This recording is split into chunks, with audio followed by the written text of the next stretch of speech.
Welcome to Katastrophe. My name is not Ladiesman217, and today we will be taking a look at Transformers Studio Series Deluxe Class Barricade.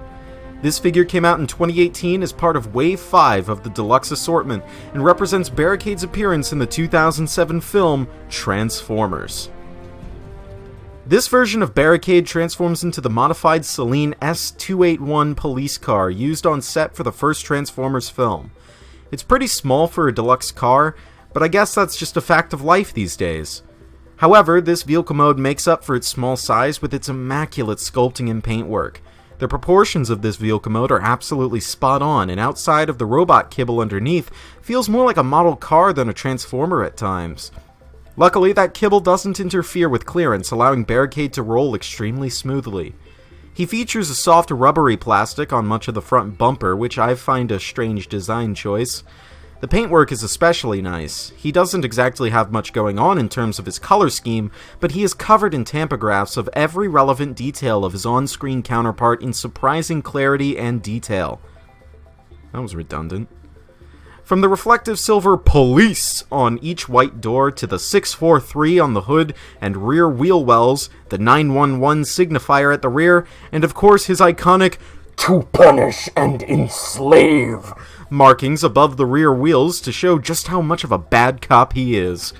The only tampagraph that doesn't quite hold up is the Decepticon-themed badges behind each front wheel, as they're rather muddy and unclear.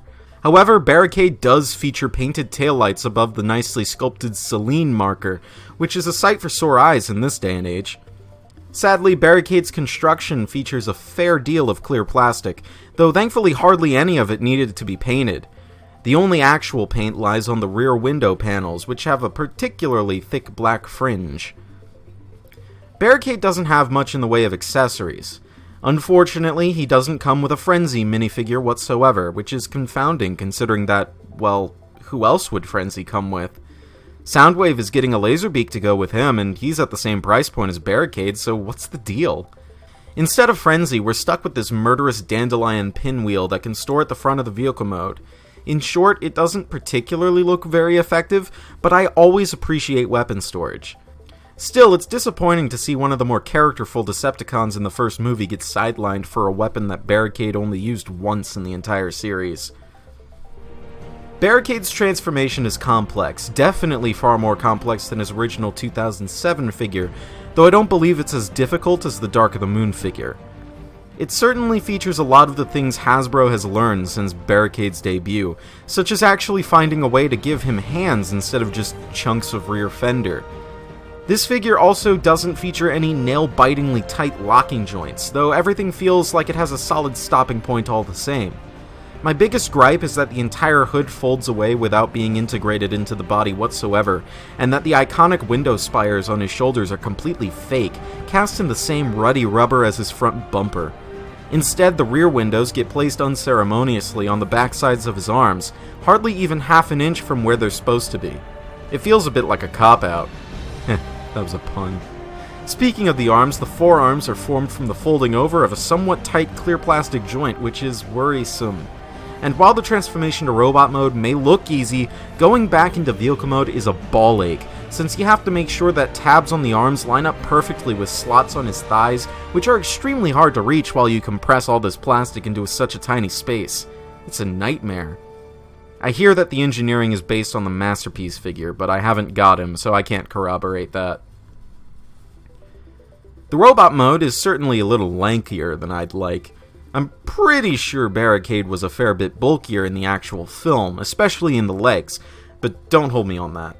He certainly does have the gorilla arms of his on-screen appearance, which is welcome, but when you get around the back of the figure, it starts smelling like compromise and corner cutting. Draping the hood down Barricade's back is just extremely lazy when it could have been so easy to integrate it into the torso. The roof of the car was handled well though, compressing itself nice and flush underneath the hood. I've already given my thoughts on the fake windows. The lower legs look like a relief with hardly any definition, while the rear bumper desperately tries to give off the illusion of any semblance of calf mass.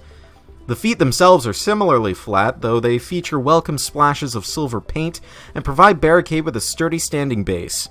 The chest is alright, though it doesn't exactly give off the same warped vibe that the Dark of the Moon Deluxe figure managed. The head sculpt, however, is brilliant. It's easily the most film-accurate thing on this body, and it's covered in silver and brass paint, though it features some unexpected blue highlights on his forehead that I can't quite remember ever seeing on his on-screen model. And yes, he features 4 small red dots for eyes, though good luck locating them considering how sunken in they are.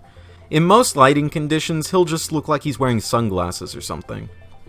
As seen before, Barricade's only accessory is his spinning blade weapon that he used in the first live-action film to accost Bumblebee in a traffic stop gone bad. Sadly, it simply seats itself into Barricade's hands instead of actually integrating itself into his arm, which I feel does a disservice to the cool on-screen design. Integrated weapons was one of my favorite design choices of the first Bayformers film, and this falls flat for me, looking more like a surveyor's wheel instead of an actual weapon.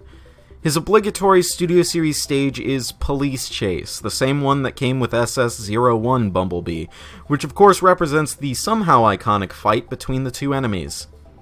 Now, Studio Series Barricade is not what I would call one of the more posable figures in the toy line, and he's rather disappointing. Let's just get into it. His head is on a ball joint that can look all the way around. It's pretty good. There's very little up or down range, but it is on a hinge for transformation that can sort of make him look up, but at the cost of, it's sinking into his torso. So let's just keep that up. The arms, they're actually kind of weird, but they're probably the most competent out of every iteration of Barricade at the deluxe scale. He has a ball-jointed shoulder that goes forward and backward. It can go outward about that far.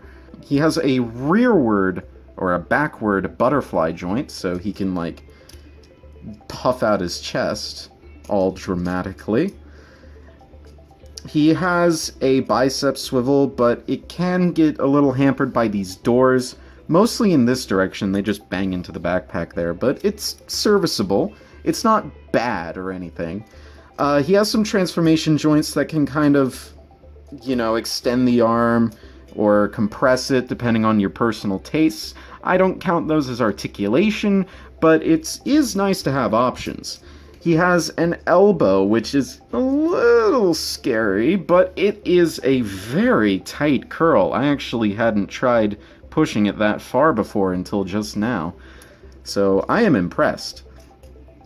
At the wrist, he can move his wrist back and forth, and these fingers are individually posable. Well, the 3 fingers are all conjoined, while the thumb is a separate piece, but I like to keep them intertwined because it helps hold on to the odometer here.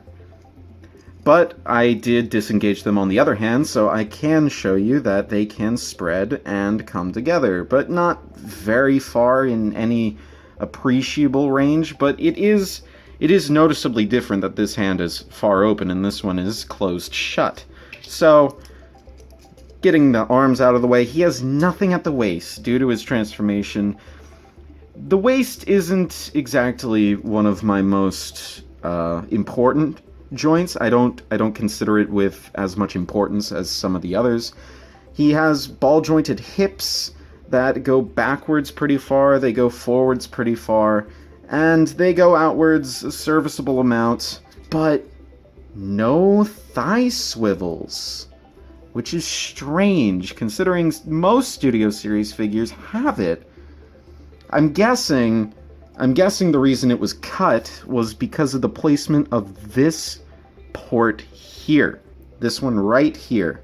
Now that I've gotten it into the light. It looks like if there were to be any thigh swivel, it would cut right across that and the tolerances would not play well with each other. That's just my guess. I'm not a toy engineer. He has the standard Decepticon digitigrade legs.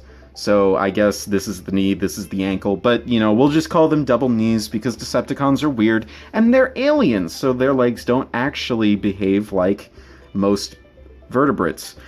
But they can act as a double knee, which can get a nice curl there, though it looks a little unnatural, but, Decepticons, aliens, their biology's different. At the ankle, he just features a moving ankle that just rocks forward and backward. There's no ankle tilt, but as you can see, the feet are sculpted at an A stance so that he can stand up straight without, an ankle tilt. But one thing I don't like about these ankles is that it's prone to having something happen to them where if you just take the foot and don't secure the calf, the rear bumper will just come off. So, best secure the calf if you're trying to move the ankles, or else you'll just have to move those bumpers back. So, actually, in retrospect, Barricade actually does have a lot of joints, and he can use them to his benefit, but the lack of a thigh swivel really incredibly hampers posing options, at least for me. And it's one of the most glaring omission out of the repertoire of jointery that Transformers enjoy nowadays. So, Barricade, 10 years ago, this would have been an amazing figure, but in light of modern advancements in toy engineering, I'm not so sure. Studio Series Barricade is not a figure I'd recommend with any sort of enthusiasm. Sure, he may be the second best figure of the Wave 5 Deluxes, but considering there's only one actually good figure in that assortment, it's not high praise. I only wanted him because I have a semi-nostalgic connection to this character and not much else. If I wanted to be extra cynical, I'd say he's just a slot filler in my collection. Sure, he has his high points, but he's painfully dull in some areas and is a downright disappointment in others.